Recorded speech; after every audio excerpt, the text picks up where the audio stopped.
Testing audio. 1, 2, 3. Test, test, test. 1, 2, 3. Testing, testing. 1, 2, 3. 1, 2, 3. Test, test, test. Thank you.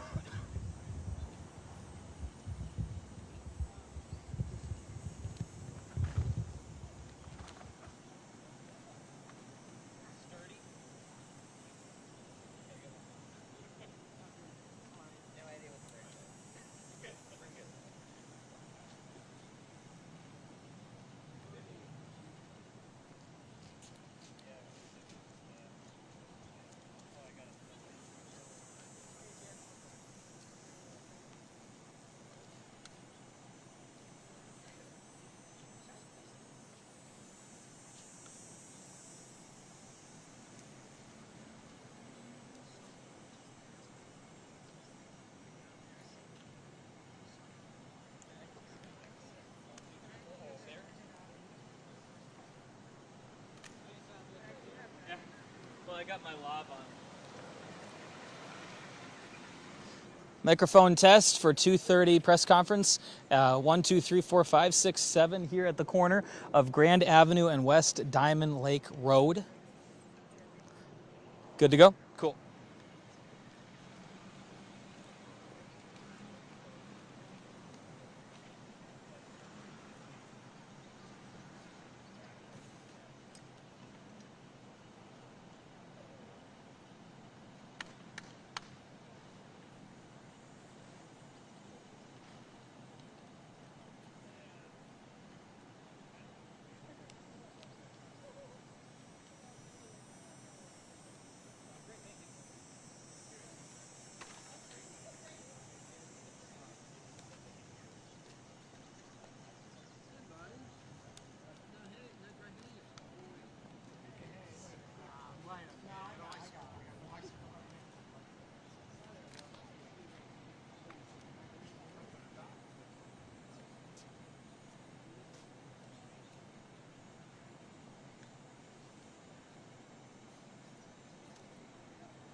audio. I'm actually at the mic right now.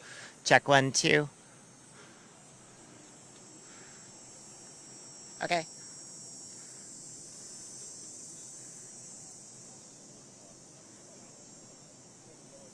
Check 1, 2. 1, 2, 3, 4, 5. Cool. Yeah, where the governor's from.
Quick microphone test, 1, 2, 3, 4, before the press conference. You're good? Okay, do you guys need one? Check 1, 2, 3, 4. All right, cool. Yeah, no problem. Microphone test before the press conference at 2:30. Microphone 1, 2, 3, 4, 5, 6, 7, 8, 9, 10. All right.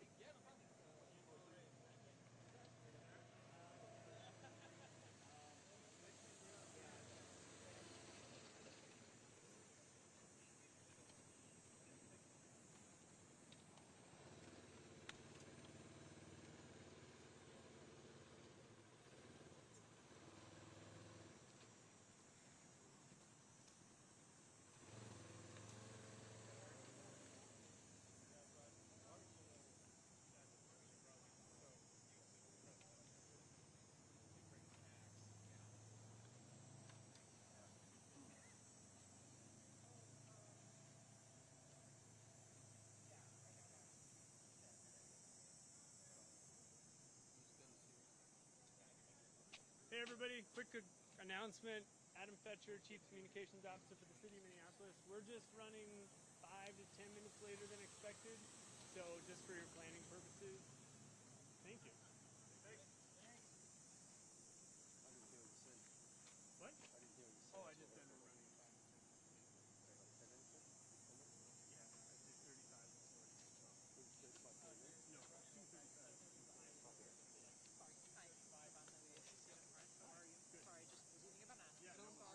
did 35 before. No, 2:35.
Here's a mic check, NBC. Mic check, mic check.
Hey folks, as you can see, folks speaking are walking down, so we'll start in just a minute or two.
Good afternoon, everyone.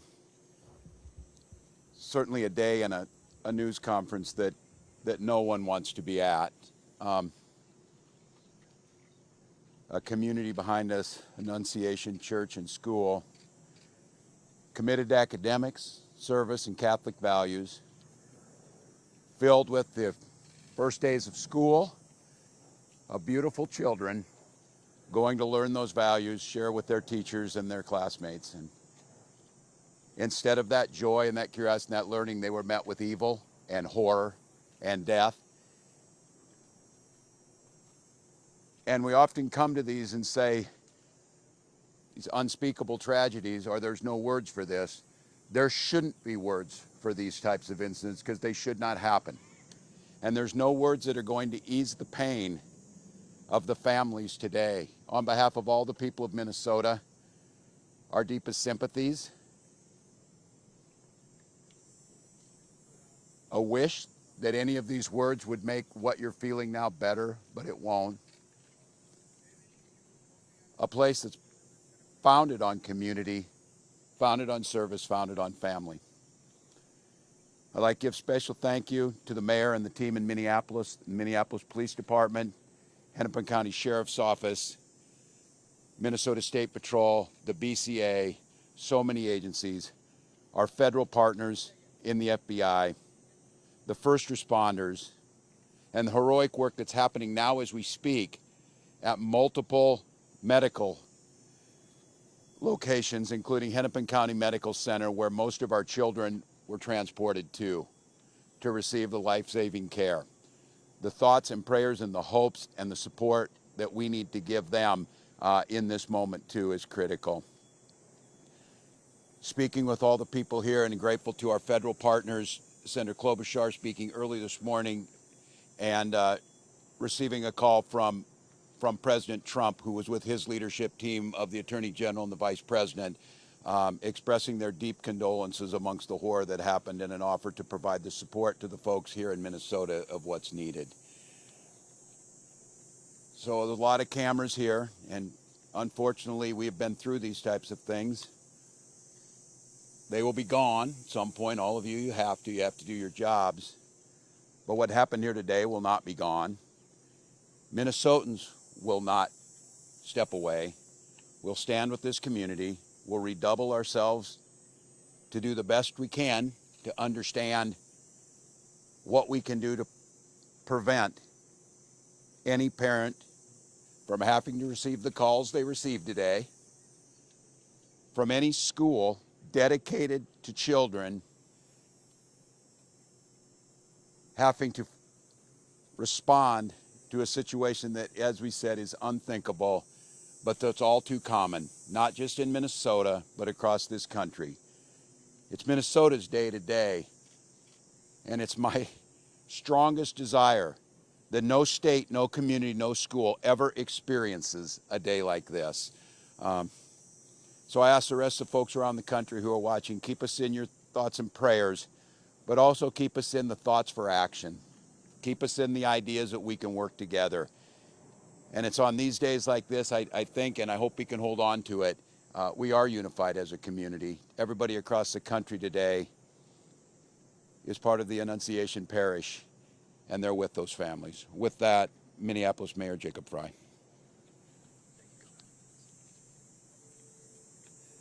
Thank you, Governor. Throughout the morning, we have seen this extraordinary Minneapolis family step up in thousands of different ways. People with strength, resilience, compassion, and love for the families that have been forever impacted by this heinous act. We want to make sure that we're doing everything possible for them right now, and I want to give a special thank you, and we are so grateful to all of the faculty and the teachers at Annunciation. The way that they acted during severe threat and danger was nothing short of heroic.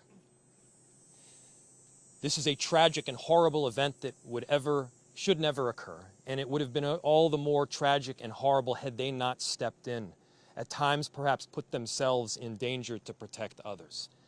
As horrible as this has been, it could have been far worse. I'm grateful for our law enforcement partners, our police officers in the Minneapolis Police Department and other law enforcement agencies well beyond that step up, that answered the call to make sure that they were running towards danger when so many of the rest of us would have run in the other direction. Thank you. We are so appreciative of your service. To Principal DeBoer and your whole team, the ethic that you have showed, the love that you've shown, it's flat out incredible. And at the same time, look, we need to be doing more than talking. It can't just be words. There needs to be action. And when we have seen school shooting after school shooting, when we have seen churches get shot up by horrible actors, I think the impetus has to be on all of us as leaders to do a whole lot more, to recognize that we've got more guns in this country than we have people. And it's on all of us to recognize the truth and the reality that we can't just say that this shouldn't happen again and then allow it to happen again and again beyond that. It's on all of us. And I have heard about a whole lot of hate that's being directed at our trans community. Anybody who is using this as an opportunity to villainize our trans community or any other community out there has lost their sense of common humanity. We should not be operating out of a place of hate for anyone. We should be operating from a place of love for our kids. Kids died today. This needs to be about them. This needs to be wrapping our arms around these families with every bit of love that we can possibly show. And I know that our Minneapolis family and well beyond is prepared to do exactly that. And so my message to everyone out there is, again, these families are experiencing some acute pain right now. But don't just think of these as somebody else's kids. Think of your own. Let's make sure that we're acting now to not just say it's never happening again, but ensure it doesn't. Our chief of police, who's been working tirelessly throughout the day, along with, again, a number of different law enforcement agencies, investigators, federal partners, state partners. Thank you, Senator Klobuchar, for being here.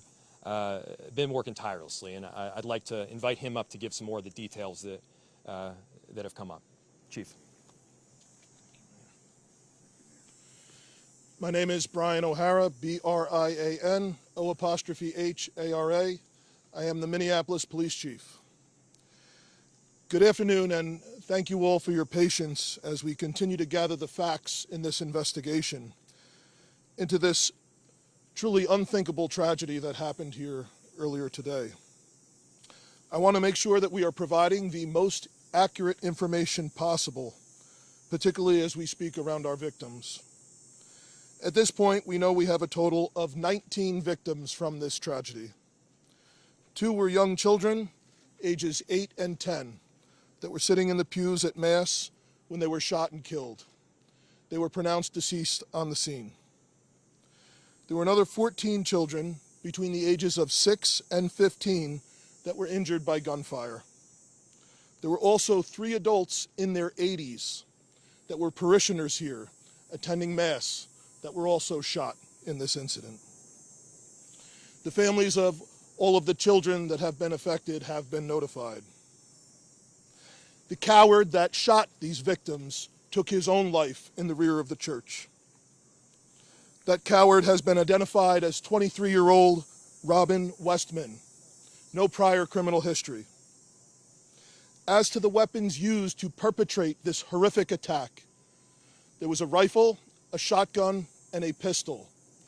All 3 had been lawfully purchased by the shooter. At this stage, we believe that the shooter had acted alone. There is no indication of other suspects directly involved in carrying out this attack. Our investigators are working with other agencies in the process of executing 4 search warrants. One is for the church itself, where this crime occurred. The other 3 are residences nearby in the metro that are related to this shooter. Additional firearms are being recovered from those 3 residential locations as we speak. We are also aware of a manifesto that the shooter had timed to be released on YouTube. This manifesto appeared to show him at the scene and included some disturbing writings. That content has since been taken down with the assistance of the FBI, and it now remains under active review by our investigators. We know this community is reeling and is in pain.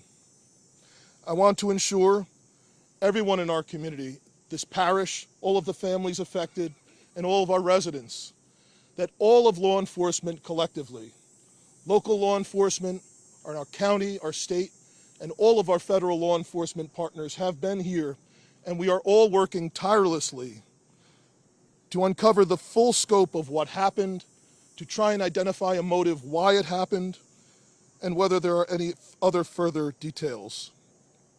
We will continue to share updates as the investigation progresses, and we remain committed to being as transparent as possible while protecting the integrity of this investigation. In a moment, I will take some questions that I am able to answer, but first I want to bring up the principal of Annunciation School, Matt Du Bois, as well as, after him, the Archbishop, our Archbishop Bernard Hebda. So, Principal.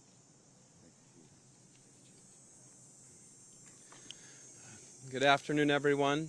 To any of our students and families and staff watching right now, I love you. You're so brave, and I'm so sorry this happened to us today. Within seconds of this situation beginning, our teachers were heroes.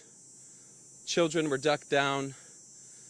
Adults were protecting children. Older children were protecting younger children. And as we heard earlier, it could have been significantly worse without their heroic action. This is a nightmare, but we call our staff the Dream Team. And we will recover from this. We will rebuild from this. When we planned for this school year, we intentionally chose a theme from the prophet Jeremiah chapter 29, a future filled with hope. There's nothing about today that can fill us with hope. We, as a community, have a responsibility to make sure that no child, no parent, no teacher ever has to experience what we've experienced today, ever again. I need everybody to commit those words to your speech patterns, never again. We lost 2 angels today. And please continue to pray for those still receiving care. We can't change the past, but we can do something about the future. There's an African proverb that says, when you pray, move your feet. So I beg you, I ask you to please pray, but don't stop with your words. Let's make a difference and support this community, these children, these families, these teachers. Never again can we let this happen. I love you, Annunciation family.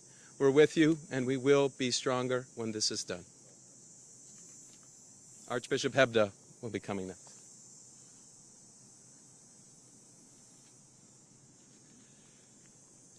Thank you, Principal Du Bois. I'm so grateful that Mayor Fry and the Chief both mentioned how valiant you and your staff were.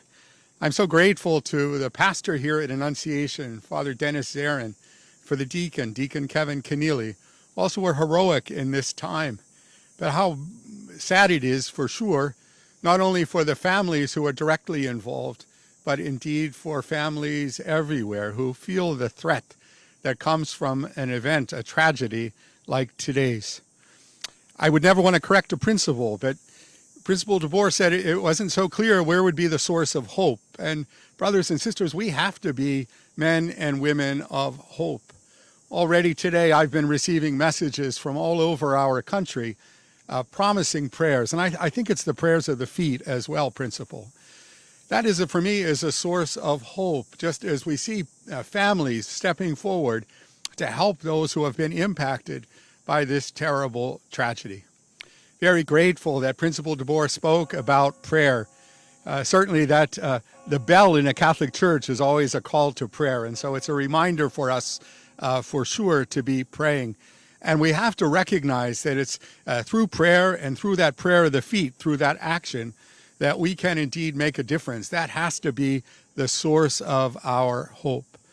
I was particularly pleased today to receive a message from Pope Leo. If you'd bear with me, I'd like to share that with you. It comes directly from Cardinal Pietro Parolin, who's the Secretary of State, and it reads like this. His Holiness Pope Leo XIV was profoundly saddened to learn of the loss of life and injuries following the shooting that took place at Annunciation Church in Minneapolis. And he sends his heartfelt condolences and the assurance of spiritual closeness to all those affected by this terrible tragedy, especially the families now grieving the loss of a child, while commending the souls of the deceased children to the love of Almighty God. His Holiness prays for the wounded as well as the first responders, medical personnel, and clergy who are caring for them and their loved ones. At this extremely difficult time, the Holy Father imparts to the Annunciation Catholic School community, the Archdiocese of St. Paul and Minneapolis, and the people of the greater Twin Cities metropolitan area, his apostolic blessing as a pledge of peace, fortitude, and consolation in the Lord Jesus. My brothers and sisters, that gives me some hope. We know that the Holy Father, Pope Leo, did his hospital training right here in Minneapolis, so he knows our community, and he's been reminding anybody visiting from Minnesota that he spent some time here. We're very grateful for his blessing, but I, like those who have spoken before, ask that you would continue to look for those ways of supporting those who have been impacted today, not only with your prayers, but also with your action. Thank you. And Chief, I now turn this back to you for your questions.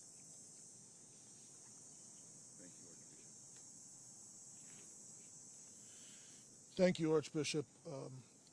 As I mentioned, obviously the investigation continues in its preliminary stages. I will take some questions now, and additionally, we will let you know when we can provide some updated information. How are the injured students doing? What are their conditions? The question from Matt was, how are the injured students doing? I believe all of them have their parents with them now, and they are all expected to survive. All of the remaining victims are expected to survive. There is a range of injuries, however. Chief, you said the weapons were acquired legally. Do we know when Yes. and where they were acquired? I can tell you they were purchased recently.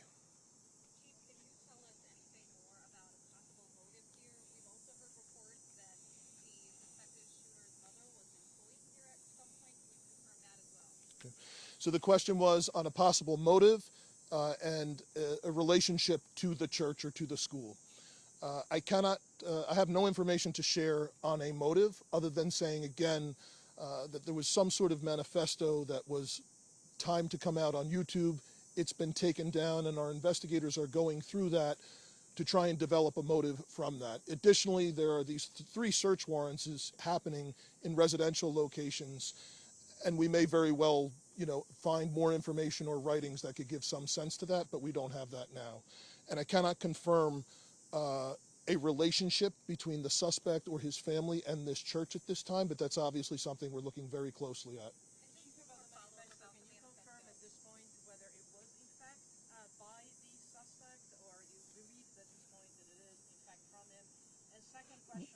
What was by the suspect? I'm sorry. Okay. Yep. So the question was about the manifesto. We do believe it was by the suspect, yes. And we understand that we've seen some documents about the name change that somebody with the same name as the suspect has filed for a few years ago. Yep. Do you believe this to be the same person, that Robin Westman was in fact born with a different name at this point? And can you speak a little bit more about the identity? Yep. So the question was about the suspect, and he had a name change at some point in the past. I cannot confirm that other than confirming the identity, the name that I gave you, the age. That is the suspect. That's the person that we believe has caused this. Chief, you mentioned these videos posted on YouTube, seemingly scheduled to be posted right after the shooting. Is there anything that the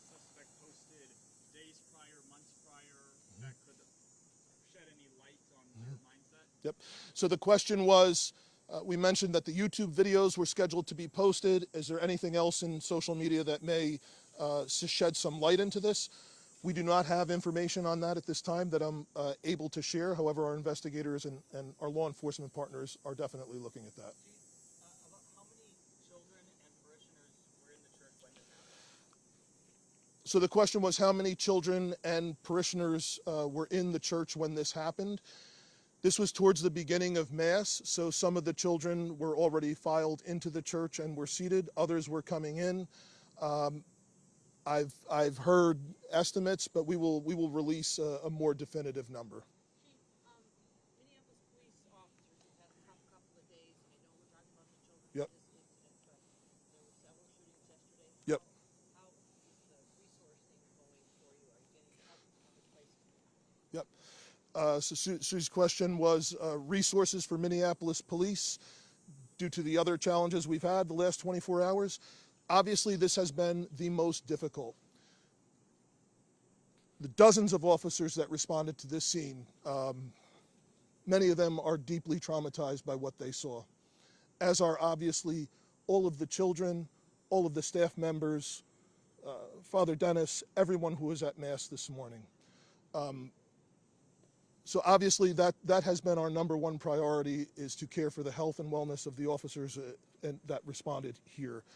Additionally, obviously, we have responded to other challenging situations and other acts of violence. I can say, in regard to the shooting that happened outside of the high school yesterday, we have arrested 2 people for assisting in that shooting. We have not gotten the shooter yet, but we believe we have 2 people under arrest that were present with the shooter when that happened, and we're making significant progress.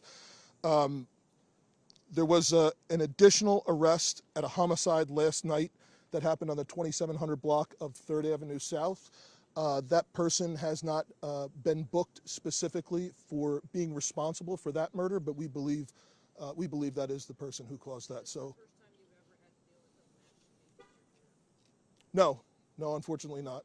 Yep. A lot of the politicians here, the principal and others have said that this can never happen again. I'm just wondering if you have a suggestion for where we start to make sure this doesn't ever happen again. Yeah, so the question was, where do we start to make sure this doesn't happen again? I don't have an answer for that at this time. Chief, we understand from the federals that there is an idea that this may be investigated, maybe it already is, I'm not sure of my information, as a hate crime against Catholics. I'm asking you, perhaps, Archbishop, is this a line of investigation that you have open? Can you comment on that? So the question is this an investigation into a hate crime against Catholics? We don't have a motive at this time. Obviously, we're open to any possibilities at all, but we don't have a motive or anything to suggest that. Do you know if there is any more safety, any more protective measures that are implemented at other Catholic schools throughout the Twin Cities or churches? I'm sure there are masses going around right now this afternoon. Yeah. It's just a week out from, or a few days before the start of school. Yeah. So the question is the concern for other churches, other schools around the metro. Unfortunately, this is something that our community has been dealing with for some time. The threat of active shooters, the threat of hate crimes at houses of worship, unfortunately, is not something new here. And of course, our precinct inspectors, our crime prevention specialists are available to work with both houses of worship, churches, and schools that do reach out to assist in any additional security measures or advice that we can offer them. About that to follow up, are you aware if this is the first time that actually a Catholic Mass has been targeted and there have been victims inside a Catholic church during Mass? In the Twin Cities, not in the In the Twin Cities? I'm unaware of any other. Yeah, from the the question was, is this the first time that there's been attack of Catholics at Mass in the Twin Cities area? The Archbishop is unaware of any other attack.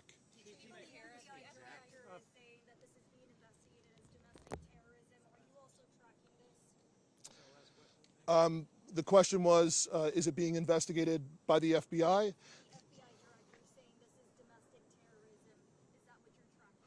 Well, the FBI is here with us and has been a part of this entire investigation, as well as the ATF, other law enforcement. It's being led right now by the Minneapolis Police Department, and we are looking at, obviously, any possibilities from wherever the evidence will lead us from what we recover. Absolutely. Thank you all again so much for your time today, for your support. Thank you. Yes, I think there's probably two names you would like spelling for. It's Principal Matt DeBoer, D-E-M-A-T-T-D-E-B-O-E-R. David Edward Boy, Ocean Edward Robert. And then it's Archbishop Bernard, B-E-R-N-A-R-D, Hebda, H-E-B-D-A. Hebda. Okay, yep, just a second here. We do not have any further planned press conferences for today. The focus now switches to the healing process, which will include some vigils tonight, and we're encouraging people to show us support through those. If any more information does become available that we think is important to share with you, we will let you know about if and when or how we're going to share that. So until tomorrow, that's all we have for now. We have some information perhaps about vigils that might be helpful. Yeah, I just actually wanted to reiterate messages that are helpful for members of the public that want to support. Donating money is the best way for members of the community to support the victims of the Annunciation Church shooting. In coordination with the City of Minneapolis, the Minneapolis Foundation has